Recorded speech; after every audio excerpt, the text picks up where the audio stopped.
We're going to speak about an interesting topic that happens also in the first canto of Srimad Bhagavatam. This happens in the 13th chapter of Srimad Bhagavatam. And it is a conversation that occurs between Dhritarashtra and Vidura. So I think we are all familiar with who Vidura is, and we are extremely familiar also with Dhritarashtra. And we would have heard about him or seen them either in some kind of serials, or better than that, we would have read something about them from scriptures, because they tend to be more accurate. So the title today is interesting, Over and Out. Normally you say over and out when you are on a mic or on a walkie-talkie, and you say that because you finish one thing and you're moving on to the next. So this entire meeting between Vidura and Yudhishthira and Dhritarashtra has so many elements of one topic that's very important in Bhagavatam, and that is the topic of renunciation. Renunciation. So it's an interesting area for us to look at, and I thought we should discuss this nice point. We will also split chapter 13 into two parts, because these chapters are so full of content that it won't do us justice just to rush through them, you see. Before we go to the point of renunciation, I wanted to ask all of you who are present here today, what do you understand renunciation to be? And what are some of the principles of renunciation and what it means to you that you have gleaned from your life, from reading scriptures? It would be good for me to actually hear some of you say something, maybe for a minute or two, and then we can see what is the position of renunciation as stated by Bhagavad Gita and Bhagavatam. Does anyone want to start? Namaskar Prabhu, Neha here. Neha, namaskar. Please. Prabhu, what I understand is, and this is my learning, is that a complete control over your emotions is what I would classify as renunciation. Not actually leaving behind the worldly materials, but a control over my emotions is what I would say. Right. And so an important understanding of renunciation is actually to have control over the senses. Because if you don't control the senses, then I take it that the senses will naturally become attached to many objects. And in that way, renunciation is lost on us. Is that the point, Mataji? Yes, that is the point. Yeah, it's a very good point. Yeah, it's a very good point. So actually, an important element to gain renunciation is actually to gain control over the senses. That's nice. Anyone else would like to share concepts of renunciation? Hi Prabhu, Rahul here. Rahul Prabhu, please. Yeah, so the way I look at renunciation is, as long as you're born in the material world, you will have iksha, or you will have desires, and you will also be doing your actions, and that you will be tied to the three gunas. But renunciation is a stage where you realize that although I am in this material world and I am bound by both iksha and gunas, but I do my activities regardless of the outcome. So I'm just doing my part, and whatever outcome comes out of whatever actions I'm doing, I'm attributing it to a higher authority or a higher force. So that would be renunciation, when you're not tied to the actions that you are doing at the moment. Thank you. That's a very nice point. In other words, we're talking of a stage where we have to perform actions. We don't renounce them, but it's the results of the actions that are given up. And they're given up in one sense to a higher cause or to a divine cause. And in doing so, we don't become attached to the results of the act. And the act itself doesn't catch us, because the results of the act are not ours to moan and groan or to hold and claim to be ours. So that's another very important aspect of renunciation. Anyone else would like to share with us what renunciation means to you?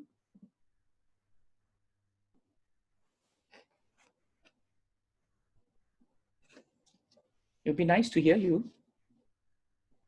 Generally, when I meet devotees, I tend to be much more interactive. I'm just learning to be more interactive now. Unless I make it a point that everybody has to put on the Zoom, then I see everyone, the video. Anyone else? Okay, let me rephrase it. What do you find as the biggest challenge to be renounced? That's another question. How would you answer that? What is the biggest challenge or one of the great challenges you find to adopt renunciation in your life?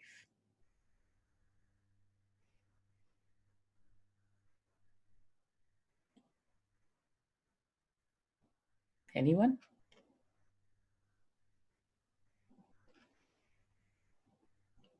Besides the ones who answered? Can I try, Prabhu? Please, please. You are free to speak, so please try. Okay, so I'm just going by the question that you asked. What is the biggest difficulty or the challenge that I find is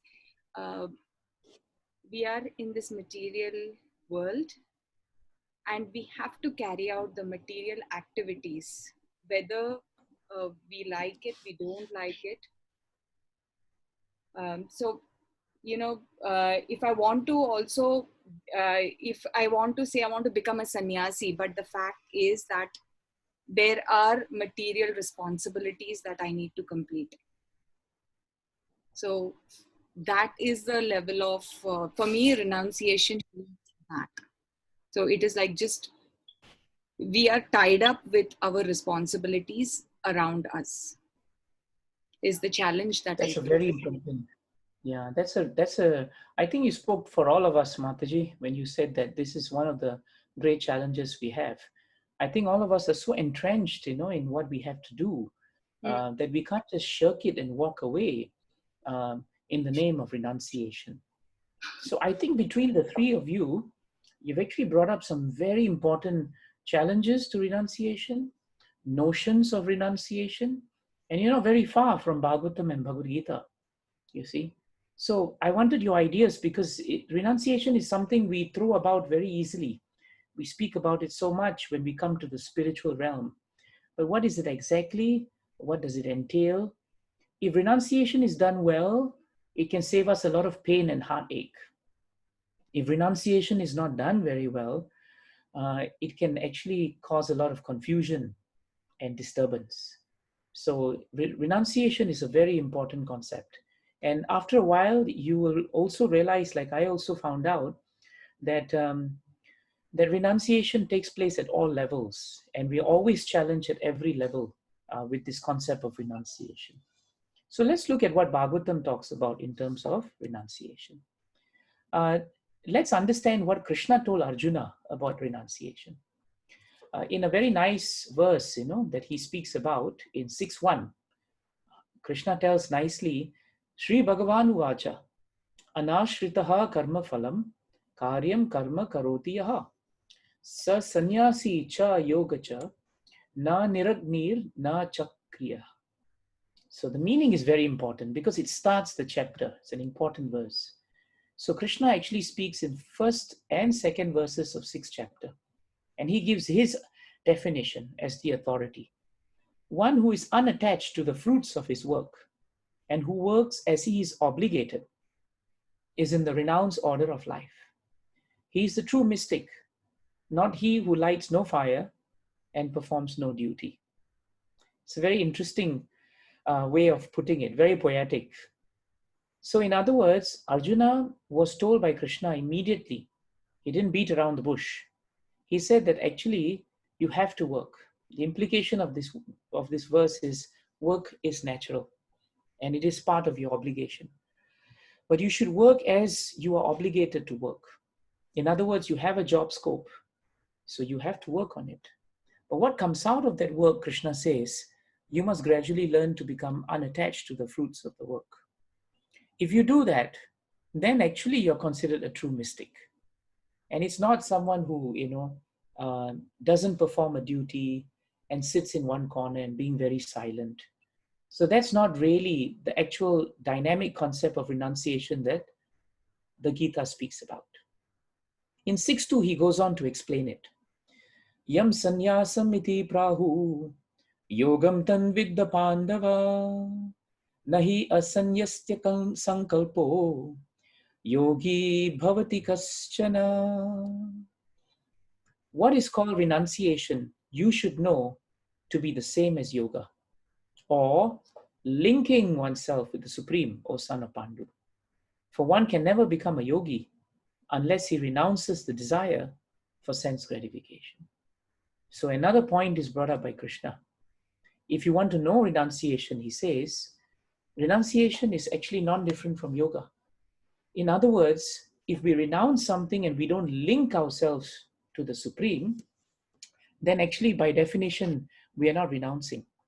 Because we may move from one thing to another, and we may say, oh, I've renounced this, but I've gone on to something else.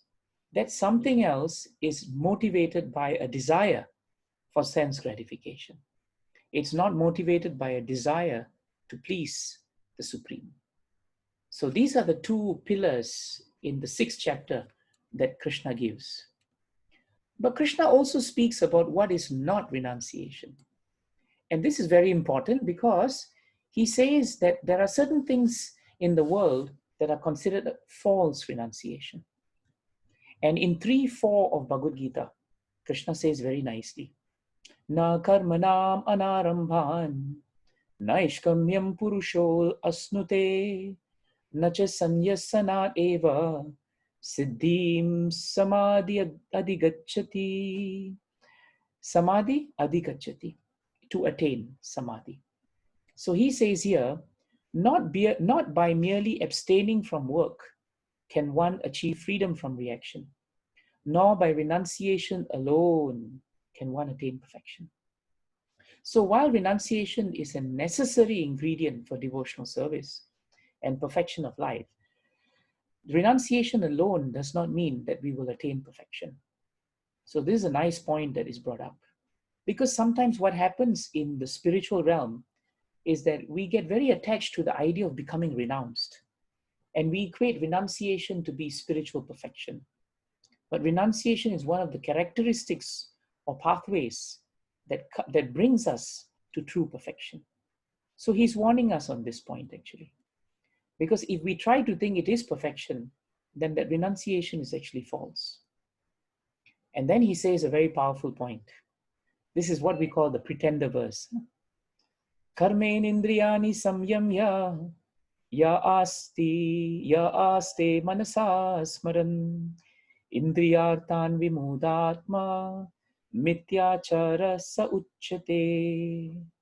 One who restrains his senses of action, but whose mind dwells on sense objects, certainly deludes himself and is called a pretender. There's an interesting story, that is spoken about in the Hitopadesh, and sometimes it has been quoted by some of the acharyas in our line. There were two students of a guru, and they had to cross a river of water to collect firewood for the yajna. After collecting the firewood for the yajna, they were coming back. When they crossed the river was dry. But as they came back, the river was, it was full. High tide had come. And they saw a girl sitting down by the side of the river, and she was just crying. So one of the disciples asked the girl, my dear sister, how can I help you? And she said, I don't know how to swim, and I have to go back because I collected wood too. And now that the tide has come up, I can't do anything, and I'm feeling very afraid. So the boy then said, let me carry you and make you cross over. And the other boy, who was with him said, hey, we can't do that. We have renounced, any connections with women and the opposite gender. We're not supposed to do that.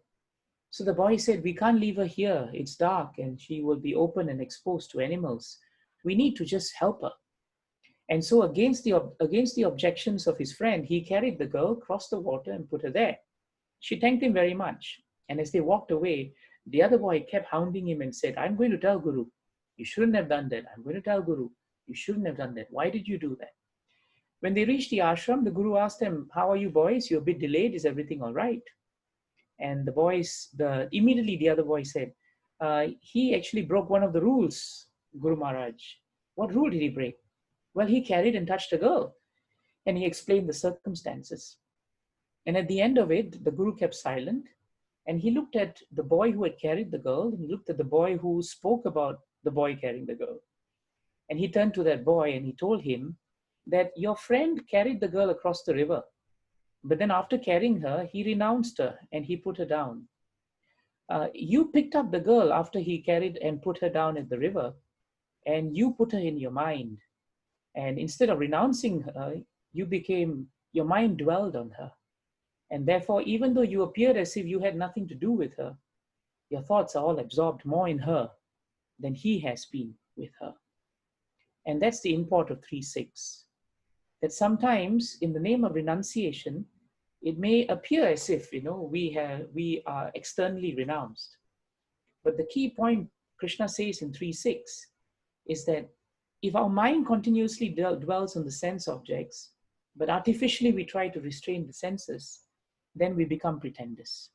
Eventually the deluge will just push the dam and it will open up.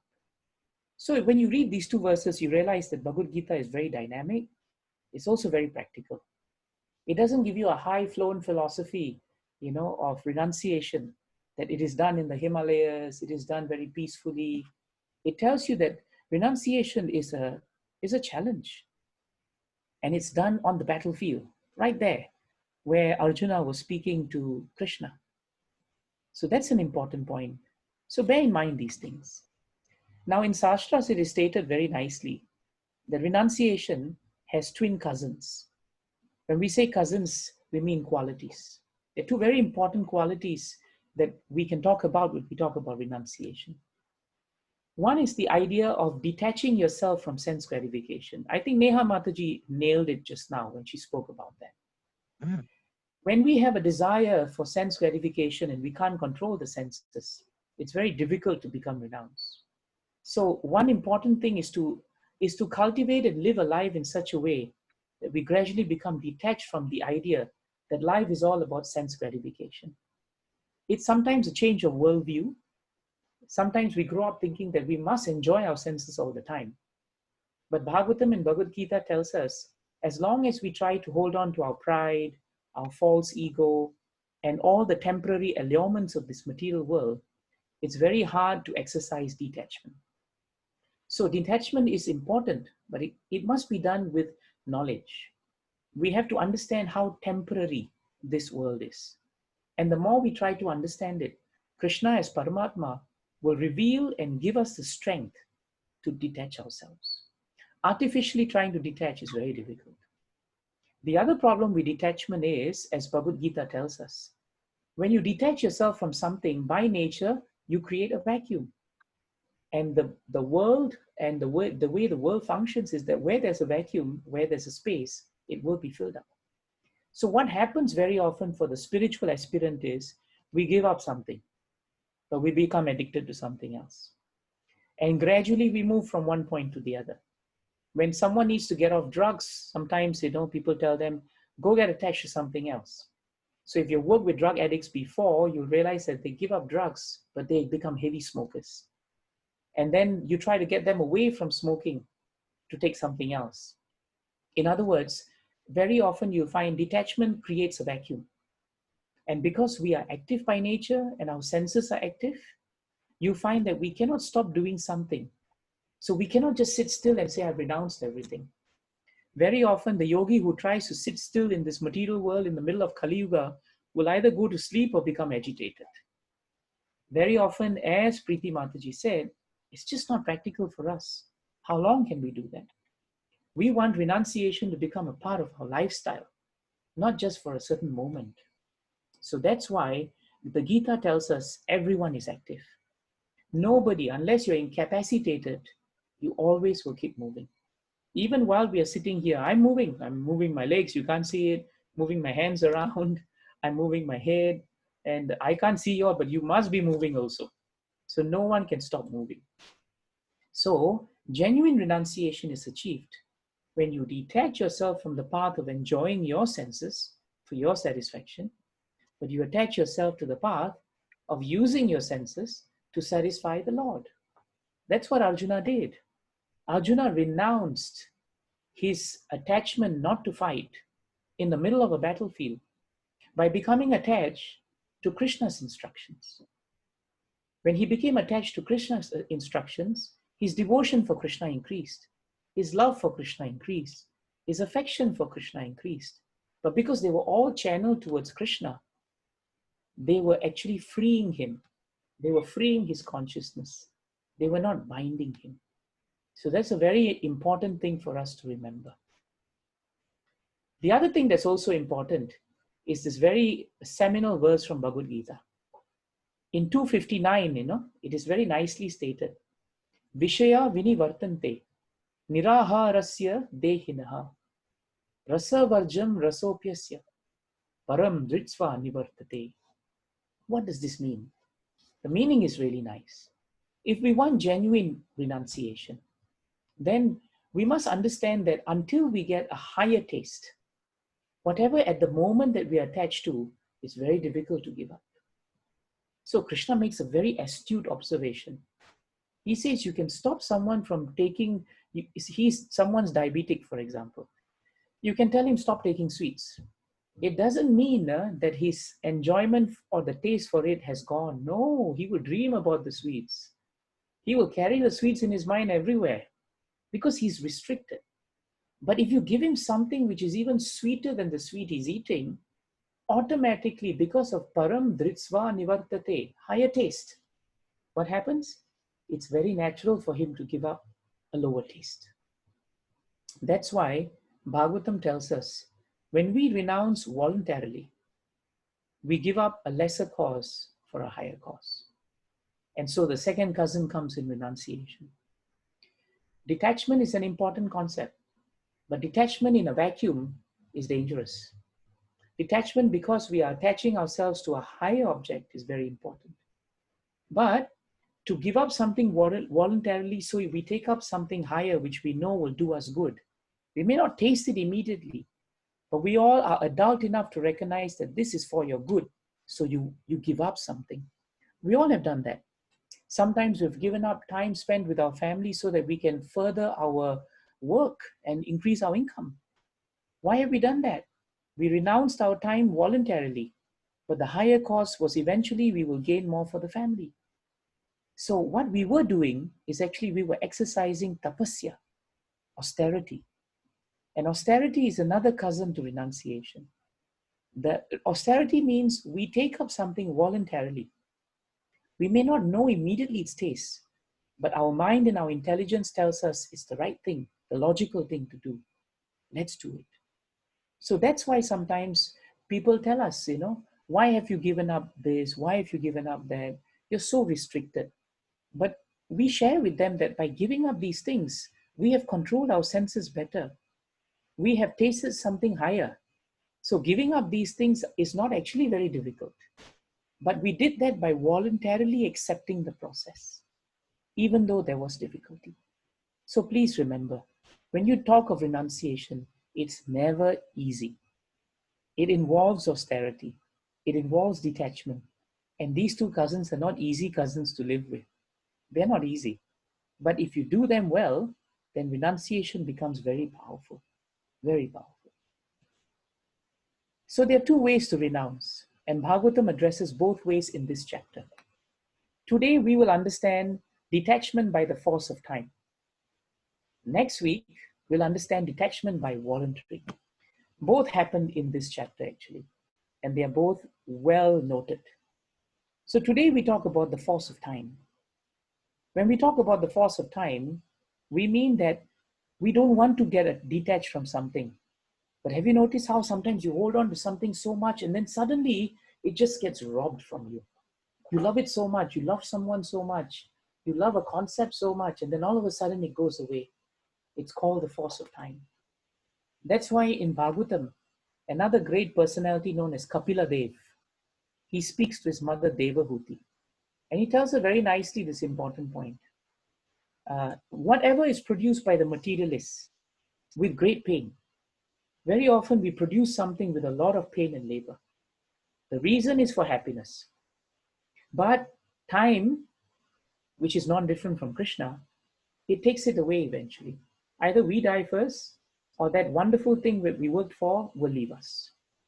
And for this reason, what happens to us? We lament. In Sanskrit, it is known as sochati.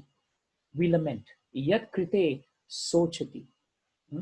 So this verse is nice. Yam yam artham upadate. Whatever, yam yam, whatever. Artham. Artham means artha. Whatever wealth, property, assets. Upadate means we want to accumulate. Yam yam artham upadate. Dukkeva sukkeva hetave. We work with so much dukh just to get a little bit of sukh. But when we get it, we don't realize tam tam du noti bhagavan. Tam tam. Yam yam tam tam.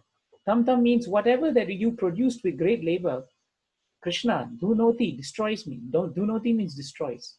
Tam tam du noti bhagavan. Bhagavan means Krishna. Krishna comes in the form of time and he destroys it. He takes it away. Hard labor. Sometimes, I have fellow lawyers, they work so hard on a case, a year, 2 years. At the end of the day, the client says, I'm taking the case somewhere else because I'm not happy with you. They can't sleep because they say, I worked so hard, it's my case, it's going to somewhere else. But the important point they have to understand is, it is the nature of the world. You may finish a case, but even when you finish the case, you leave the case.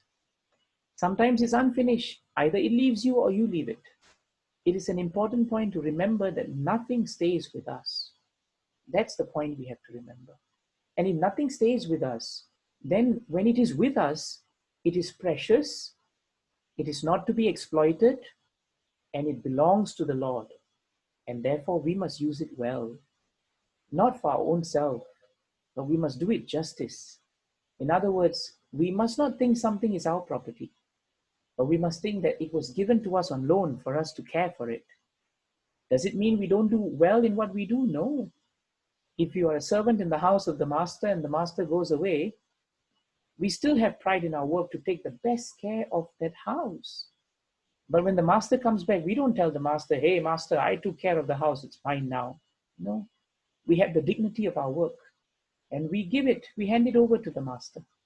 But we have done our best. That's what Krishna told Arjuna to do. Otherwise, what will happen is the second verse. The misguided materialist does not know that his body is impermanent and the attractions of his home, his land, his wealth, which are related to the body, they also are temporary. And out of ignorance, we think everything is permanent. And that becomes very difficult for us because that which you think will last forever with you, you will never renounce. And now against that background, let us understand what happened to Vidura and what happened to Dhritarashtra. So it's an important background for us to understand. So what we want to know now is this wonderful episode of Dhritarashtra. In Bhagavatam, it is stated nicely, and especially Mahabharata, if you take the background, you all know that Dhritarashtra was born blind. And you also know that the reason for being born blind is given in Mahabharata. Vyasadeva was asked by Satyavati to please help this dynasty. And in those days, it was the duty of great personalities to oblige. So what happened was he visited one of the 3 princesses that Bhishma Dev had brought back. And because he visited Ambika, when Ambika saw Vyasadeva was not really into the looks. He was very, very austere, very renounced, a great personality, plenary portion of the Supreme Personality of Godhead. So he looked very dreadful to the material world. He looked very foreboding and forbidding in his appearance. He had burning eyes and he looked very, very intense. So when this lady, Princess Ambika, saw him, she got so scared and she closed her eyes. And during the time of conception, because she closed her eyes, Dhritarashtra, her son, was born blind. You also know that after the death of Pandu, Dhritarashtra's brother, Dhritarashtra, though, had no chance initially because he was considered not to be, he would not be what we call complete in his way of running the kingdom because of his blindness. It would be seen to be more of an impediment. Pandu ruled, but Pandu also died. And so Dhritarashtra came back and he assumed the throne of Hastinapur. And with his wife, Gandhari, they had 100 sons and 1 daughter. And they were all known as the Kauravas. The main problem here is Dhritarashtra's physical blindness was not the only blindness he possessed. Bhagavatam tells us he was blind to his son's cruel, demonic, and ungodly nature. He just let them do whatever they want. Sometimes as a show, he would chastise them. But even in material world, you are complicit to a crime if you know something is happening and you don't do anything about it. And sometimes that is considered to be abetting. So Dhritarashtra played that part very well. Outwardly, he was diplomatic. He was full of diplomacy. He was full of sympathy to the Pandavas. But actually, deep inside, he never wanted to relinquish the kingdom. He didn't want to renounce his right to the kingdom. And he felt that the kingdom would live through his sons as an extension of his ego. But when the Mahabharata war ended, the adharmic power and the cruelty of the Kauravas was put to the sword. And eventually, they were all vanquished. Only Dhritarashtra and Gandhari were left, and they mourned the loss of their sons, the destruction of an entire dynasty. And in that mood, Krishna, when he decided that he had done what he had to do, at that time he decided now that the Pandavas were settled, Dharma had been established.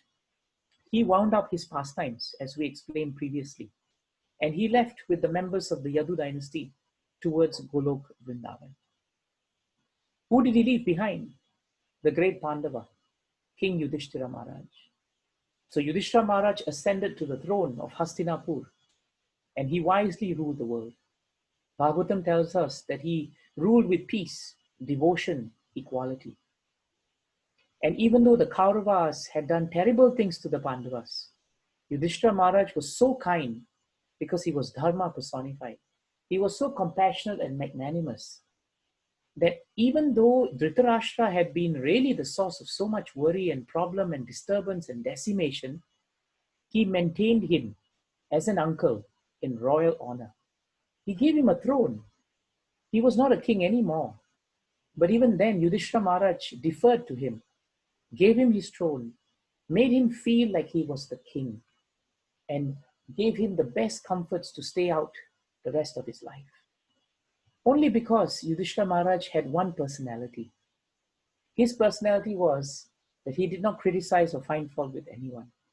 And that's why he's known as one whose enemy was never born. Bhagavatam tells us that actually by behaving this way, Yudhishthira Maharaj also displayed the strength of renunciation. Not often we get that, but when we read this chapter carefully, we'll find that by behaving this way towards Dhritarashtra, Yudhishthira Maharaj was actually also very renounced. What was his renunciation here? How did he renounce this? His renunciation was actually very nicely stated in his mood in this verse in the 13th chapter. And the translation is very nice. He's speaking, Yudhishthira Maharaj. What happened was Gandhari and Dhritarashtra, they are actually told finally by Vidura to leave the palace and go. And they go away. But after they have gone away, Dhritarashtra and Gandhari, who is left behind? Only Vidura. So he comes to his uncle Vidura. He's looking around the whole place and he could not find Gandhari. He could not find Dhritarashtra. So what did he do? He comes to Vidura and says, Where is Gandhari? Where? Where is my well-wisher? Well-wisher, who is well-wisher? He says, Uncle Vidura, where is my well-wisher? He refers to Uncle Vidura and then he says, where's Mother Gandhari?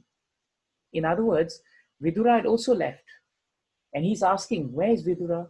Where is Gandhari? Where is Dhritarashtra? And then he starts blaming himself. He says, Dhritarashtra may have left the palace because he felt so sad, so mortified by the death of his sons and his grandsons. I am to be blamed.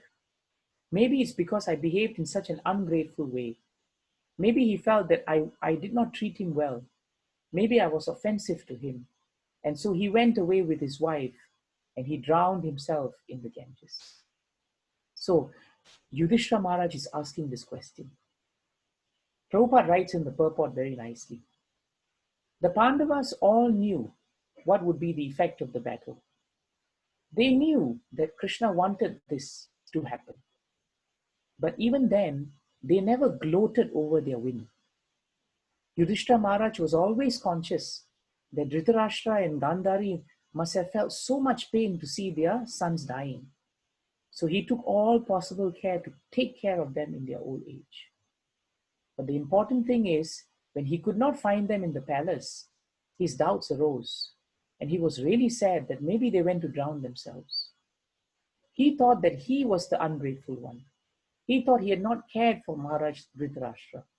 And he thought, I killed all his sons. And he, being a pious man, he looked at his own misdeeds. He never thought of the misdeeds of his uncle or his company. He did not even think that Dhritarashtra is paying now for all the misdeeds that he has done. And that's why he's very sad and he's very low. But he was thinking of his own fault. This is very important because the renunciation of Yudhishthira Maharaj is in his pride. The renunciation of Yudhishthira Maharaj is in thinking, I am right. There is no wrong on my part. I won the war. What to do? He never thought that way.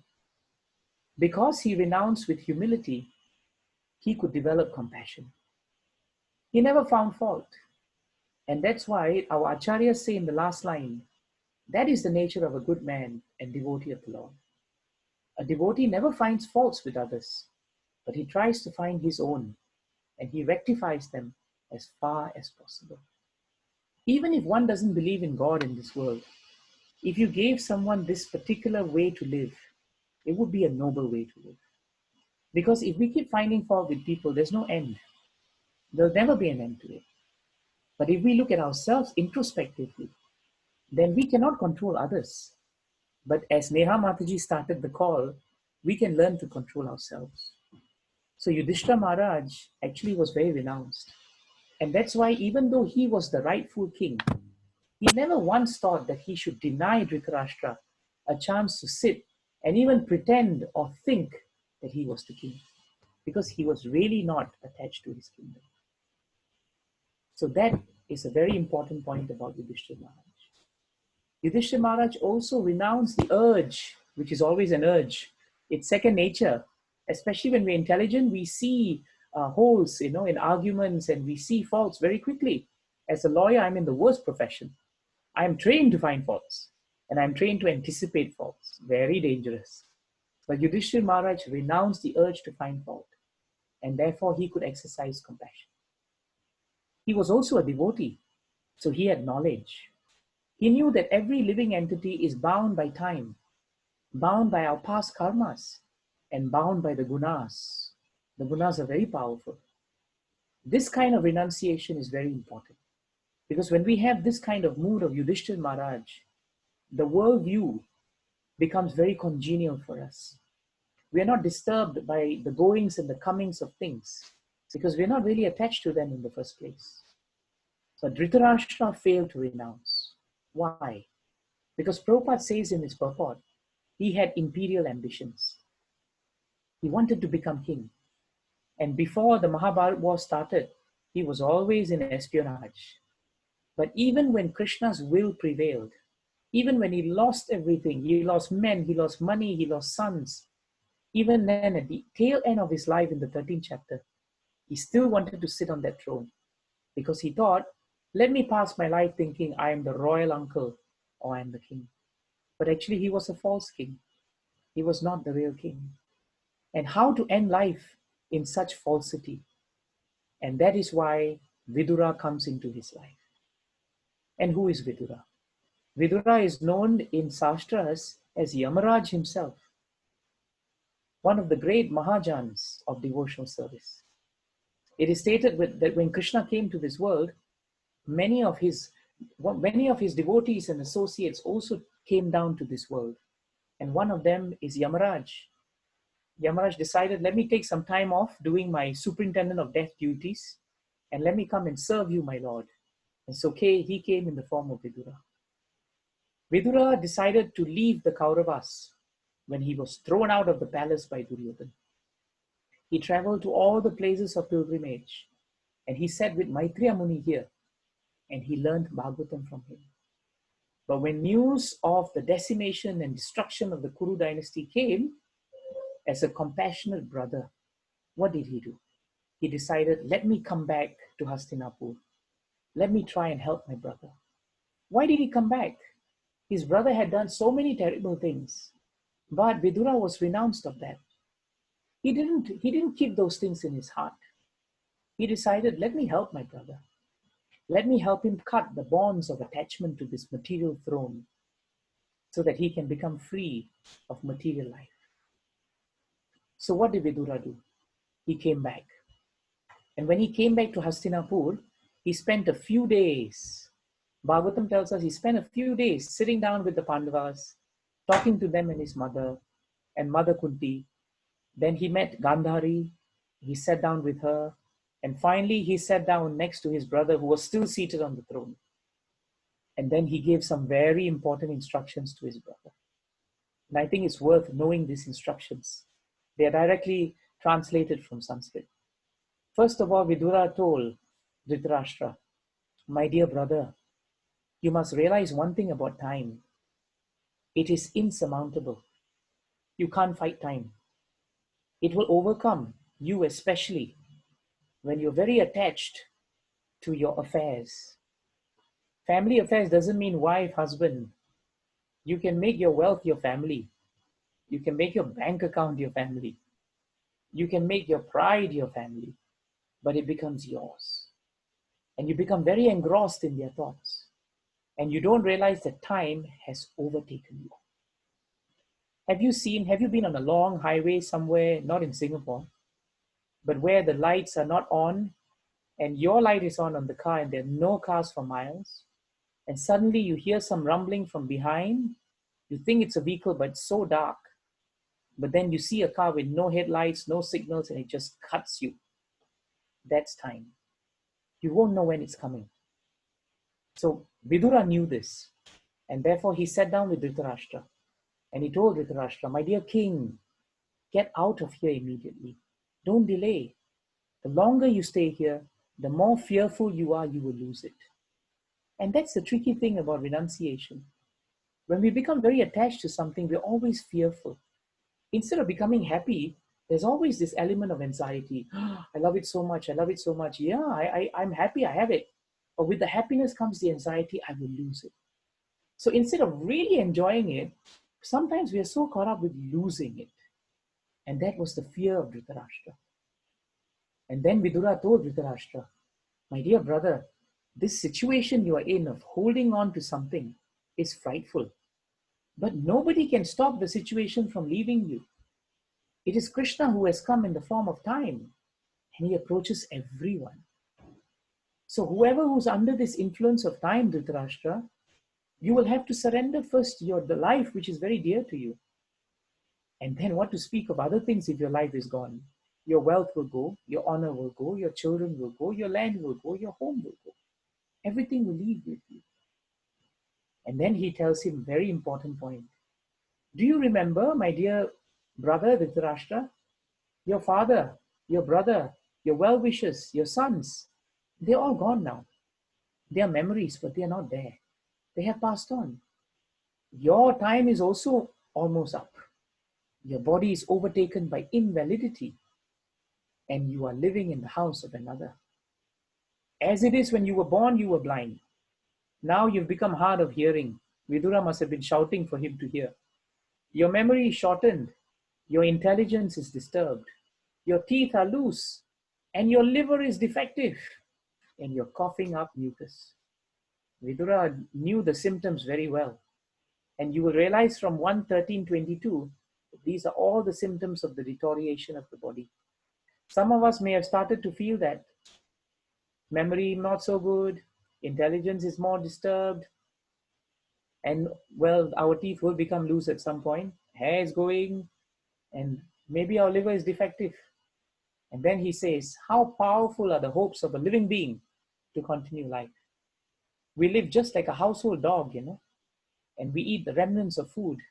And in this case, this remnants of food is coming from Bhima. Actually, Vidura threw Bhima in just to make sure that he could wake him up, Dhritarashtra. Why? Because Bhima is the one who smashed and killed both Duryodhan and Dusashan, two of the most favored and prominent sons of Dhritarashtra. And then he said, enough, brother. Don't live such a degraded life. Don't live on the charity of others that you tried to kill and now you are dependent on. You insulted their wife. You usurped their kingdom and their wealth. And despite you not wanting to give up your throne, not wanting to die, and doesn't matter about honor and prestige, you don't realize this body of yours, which is miserly, it will dwindle. It will deteriorate like an old garment. If you want to become undisturbed, in other words, if you want to become renounced, go to an unknown remote place, my dear brother. Free yourself of all these obligations because you don't have any obligations left. And stop your material body because it has become useless. Wake up now. Understand how false this world is, how temporary it is, how full of anxiety it is. Depend fully on the Supreme Personality of Godhead and understand the true value of life. And after speaking so forcefully, Vidura gave a grave warning to his brother, and he finally advised him. Leave for the north immediately now. Hastinapur, north, Himalayas. Don't let your relatives know. Why? Practical point. Generally, if you tell your relatives, I'm going to renounce the world, you think they're going to say, please go? They won't. Some may, I don't know, depending on how bad you have been, but not the Pandavas. If the Pandavas knew that, they would have begged. Look at how Yudhishthir Maharaj felt. They would have said, uncle, please stay. So Vidura said, don't let anyone know. Just leave, turn around, go. Because that time is coming when all good qualities in men will go. Why? Because Kali Yuga was advancing. So what did Dhritarashtra do? The moment he had the association, you see the power of association? We renounce bad association to attach to good association. That is the value of renunciation. Renunciation doesn't always have to mean negative things. Renunciation also leads to very positive things. Dhritarashtra just sat down and heard Vidura. And after hearing him, he opened his heart to his brother. And with resolute determination, he stood up and he left. He became convinced by the spiritual and introspective knowledge which is known as prajna in Sanskrit. And it broke that knot of affection that he was holding on to. He left home and he set out to the Himalayas where he would not be disturbed. So a very important way to become naturally and genuinely renounced is to get association of sadhus. In the association of sadhus, our muddied hearts will actually become purified. And when he left, Gandhari, his wife, was very chaste and very fixed, very powerful. She also followed him. And Bhagavatam tells us a very important point here. How come Dhritarashtra spent so many years and no one could change his mind? But why is it that Vidura could change the heart of his brother? Because Vidura himself had mastered the art of renunciation. In the background, you will understand that Krishna himself tried to stop this war. He tried very hard to speak to Duryodhana, to Dhritarashtra, but they never took his words seriously. And when Krishna tried and Krishna left, Vidura came. And Vidura spoke to his elder brother because Dhritarashtra said, what do you think, Vidura, of Krishna's instructions? Should we take it seriously and not fight? And he gave very good advice. Vidura told Dhritarashtra, my dear brother, return what is legitimate to the Pandavas. Otherwise, you will bring destruction to your dynasty. You should be afraid of this. Krishna is on the side of the Pandavas. So no matter how much power you have, he is the Supreme Personality of Godhead. You are maintaining offense personified in the form of Duryodhana. He is envious of Krishna. But because you're maintaining one who is envious of Krishna, you are also losing your auspicious qualities. Stop this bad fortune. Bring good to your whole family. But when Vidura spoke like this openly, Duryodhana became very angry in the company of Karna and Shakuni. This is the result of asat sangha. Instead of renouncing bad qualities, asat sangha makes you become attached to bad qualities. And so Duryodhana insulted Vidura. He said, "You are a son of a kept mistress. Who asked him to come here?" He's so crooked that he spies for the enemy against those who are feeding him. So then he says, "Throw him out of the palace and leave him with nothing but his breath." When he heard this, Vidura did not become upset. Yes, the arrows of the words of Arjuna, of Duryodhana, afflicted the core of his heart. But what did he do? Instead of being reactive, he became proactive. He placed his bow on the doorstep, and he left his brother's palace. Bhagavatam tells us when he left, he was not sorry. Sometimes when we are forced to leave, we feel very sorry for ourselves. That's not the sign of renunciation. He left because he realized now the reason why I'm leaving, I've done everything I can, left no stone unturned. But now if I'm leaving, it is Krishna's will. And so what did he do? He went for yatras. He spent time studying Bhagavatam, and he became very fixed in devotional service. So it looked like a bad situation, but because he was renounced and detached from the idea of being part of the palace, part of the Kauravas, part of Dhritarashtra, he could walk away. And that's why this is such a nice verse. Swayam danu dwari nidhaya mayam bratu puro marma sutaditopi sa ittamaltyu banakarna banai gata vyatoyad urumanayanaha. So this is the reason why Vidura had the qualification to speak to Dhritarashtra, because he was actually renounced. And it's a very important point here. Look at the last paragraph. The rest is for your reading, but the last paragraph is important. Duryodhana was acting under the influence of external nature, by which eventually he would die. But he could not accept the sound advice of Vidura, but he allowed him to be insulted. But how did Vidura understand this? He could see that Duryodhana was under the influence of the external energy Maya. So he was not particularly distressed. A devotee is always in a renounced temperament. See, what a nice point. Our temperament should be one of renounced nature, because the worldly attractions did not satisfy him. He was never attracted to the throne.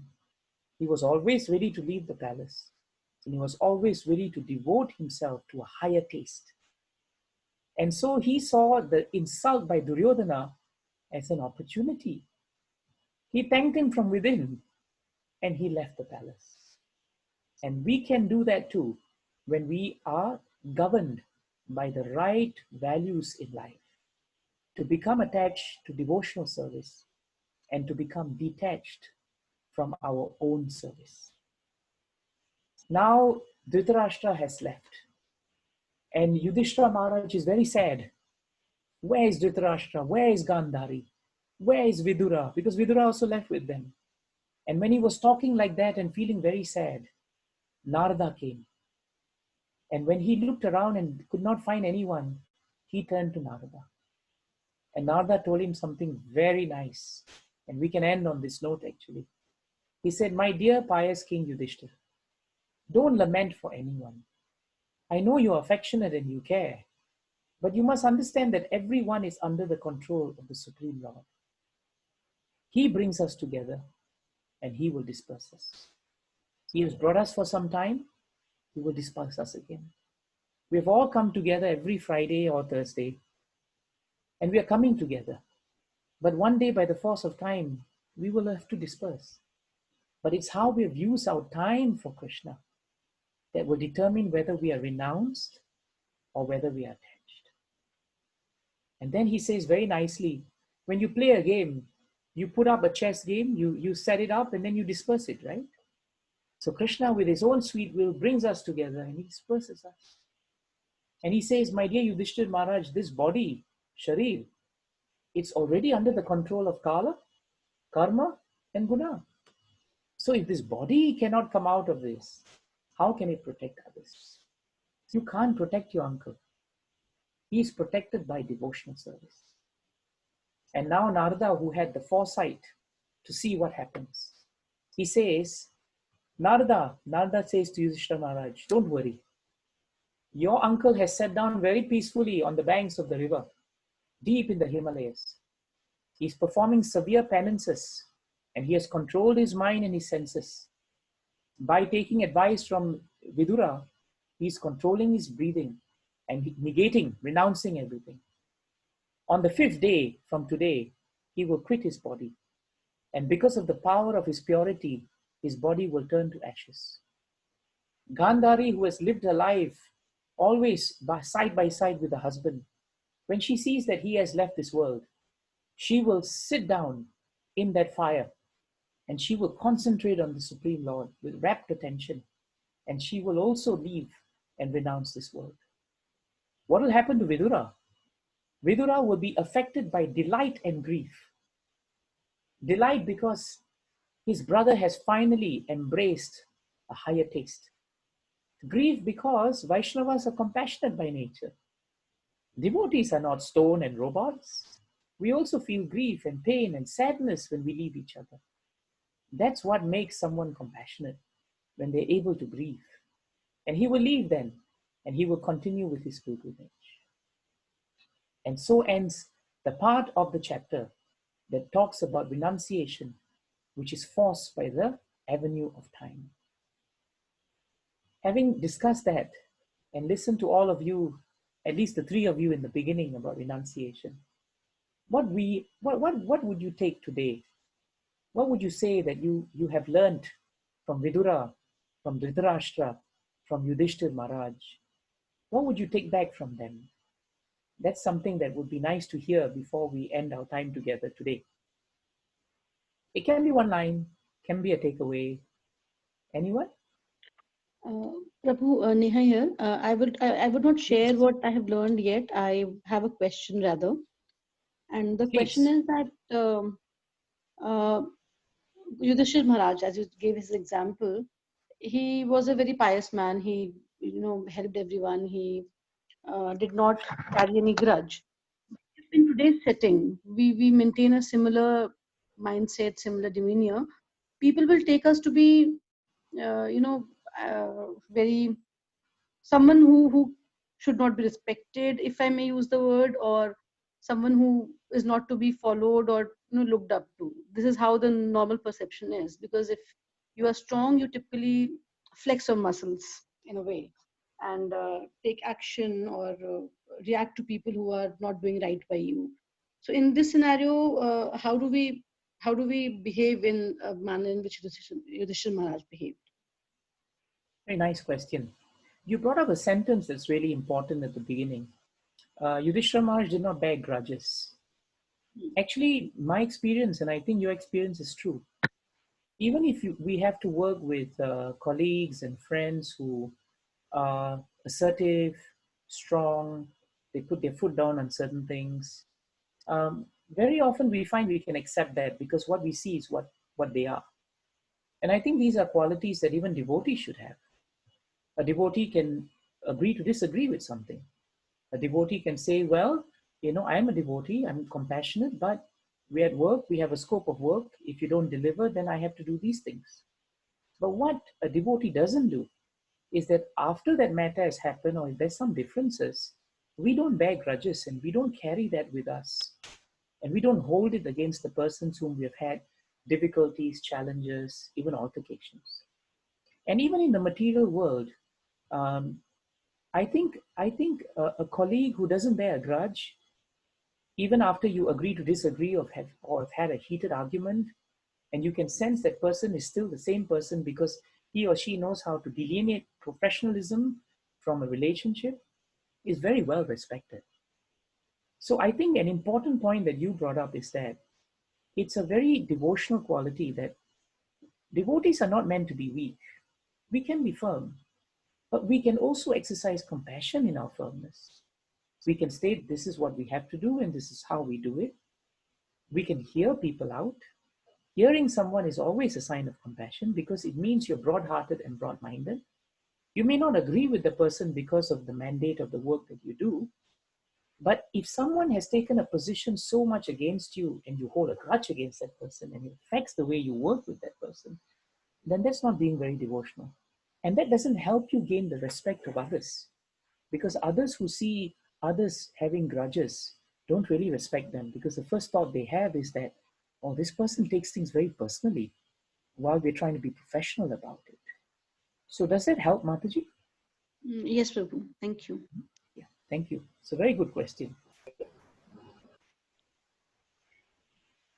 Thoughts, questions, things to share?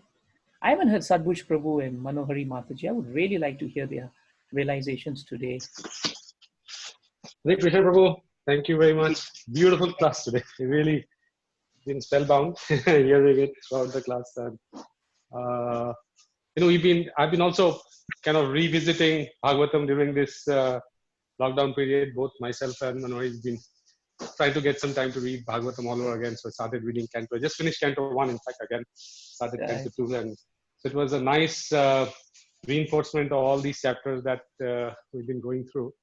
And the point that I really took to heart that you were mentioning in the beginning is about the fact that, and it's very similar to, I think, what Nehmataji was just saying, this constant kind of our little bit of inside the turmoil between whether, like we said, a devotee cannot responsibility can be strong at the same time, can't be compassionate, those kind of conflicting things. So the similar thing is about responsibility and detachment. So very often, like you said, that we tend to say that we cannot be detached because we have so many responsibilities. And sometimes we say that, if you are, I'm just detached, so I don't have to bear any responsibilities. Those two things, again, very similar to, like you explained, that the devotee cannot be strong if he's compassionate. Both have to coexist. It is a matter of how we manage and what is the intention behind what we do more than anything else. So responsibility and detachment existing together. We bear our responsibilities in the best possible standards, but responsibility doesn't give us the excuse to get attached, and detachment doesn't give us the excuse to not bear our responsibilities. I think that's the point that I've been kind of contemplating a lot. Not easy, but at least at a conceptual level, trying to contemplate. That's really a nice point. Neha Mataji, you have something? Prabhu, doubts only, which I asked also. Another point probably that struck out to me was that while we are saying that, we should not attach ourselves to anyone, in the end, in the last slide that you shared, that Yudhishthir Maharaj was still lamenting when the relatives left. So is that not sign of attachment with his relatives, with the people he had been brought up, who did things for him? That's a good point. Again, it goes back to the notional idea of renunciation. The idea of renunciation we normally tend to feel is that someone walks away, and doesn't look back and says that is over and is done and they are grave, dhira. But you'll find in Bhagavatam, devotees exercise compassion as something dynamic. It's not something where there's a cut. Because it's very easy for someone to become cold and then say it is renounced. Compassion is such an important concept in devotional service. And when we are compassionate to someone, it means that we can empathize with them and their difficulty. And Yudhishthira Maharaj empathized with Dhritarashtra because he realized that, yes, he may have been greedy, but don't forget, he's an old man. His senses are failing him. Whole life he was blind. He tried to live a life of extension through his sons. Now his sons are all gone. And I was also partially responsible for that. And now my uncle is living here. Shouldn't I at least try to make him peaceful and do that? And when he felt that he didn't do that, he felt it was a dereliction of his duty, that he did not perform his duty well. And therefore, he appeared to lament. And that's why it is not considered to be that he was attached to his uncle, as much as it was that I have not done enough for him. Because at the end of the day, you will find in the next time when we read, Yudhishthira Maharaj makes an amazing renunciation. And that shows that actually there is a difference in the concept of renouncing something, but still maintaining a level of empathy and compassion for that which you may have to renounce. Sometimes we renounce in a very angry manner or in a very negative manner. I don't like you, I'm going to go away. That's not renunciation, actually. That's because we can't deal with it and we go away. That renunciation doesn't help because someone else will come and we'll fight with them and we'll leave them also. But when we love everyone and see everyone as parcel of Krishna, if our fathers and mothers are old and we are attached to them, and if, God forbid, but at one point it'll happen, they will leave us. It is very natural for devotees to feel delight that maybe we chanted and they left for a better place, but grief that they have been a part of our lives and we are so grateful for them being with us. So the impersonalist idea of renunciation is, in one sense, very grave, and sometimes it is very artificial. But in the Bhagavad Gita and Bhagavatam, you find devotees are very warm by nature, and therefore it is a more easily understandable thing for us to identify with. It doesn't mean we become cold to anyone, but we should also know that while we exercise compassion and we feel sad that they have left us, we are also told to always bear in mind this transcendental knowledge that we have to adjust to the fact that they will leave us. How do we adjust to that, Mataji? We adjust to that by understanding and practicing devotional service. So instead of a hard stop renunciation, take renunciation as a spectrum. And with everyone, renunciation is a spectrum. With some it's easier, with some it's little less, but the goal is always there, that we have to see them as part and parcel of Krishna. So while we enjoy their company, we want to serve them. And while we lament if they leave us, we will not, that lamentation will not continue. It will be a lamentation out of respect and dignity for who they were in our lives. But we pray that they go to a better place, because we will also have to leave at the end of the day. I hope that concept is clearer now, Mataji. It is clear that before, but it's a fine, I think I'll say very, very fine balance to maintain. It's difficult to implement and have it in our heart and live with it and practice it. Which is why, Mataji, it requires two things. It requires practice. It requires constant study of the scriptures, because that which you read constantly, you will absorb. And it gives you the readiness and the preparation when the time comes. Because we never know when the time is going to come, when we have to either renounce possibly or renounce genuinely. So that's why this is a spectrum. It's like a journey that we have to take. And at any point of time, the target's going to come up and we have to be ready to face it. But two things from experience and sastras. One is to study. The second is to practice what you study. And if I may add a third as a definition or denomination, is the practice of devotional service. Because we can do so many things, but ultimately it is His sanction, His strength, and His mercy that will give us the clarity on how to do, what to do, and when to do. That's not really in our hands. It's in the realm of spirit more than in the realm of matter. Thank you, Mataji. Very good question. Any other realizations? Yeah, Rahul here. Somebody before me. Yes. I think somebody wanted to go before me. Okay. Anyone else? Yeah, Prabhu, Sanjeev here. I think. Sanjeev Prabhu, Harekrishna. Yes. Harekrishna. So I think for me, I think the takeaway was like attach to detach. Like as Samanji, that's a good point. Because otherwise, as you said, detachment appears really a tall order. It really appears very, very tall. Yeah. It's so because if you are attached, as you said, if you have to attach to a different purpose, otherwise, it becomes more difficult. Yes. Yeah. And eventually it'll become artificial, because we can't sustain it. Our senses are very difficult to control artificially.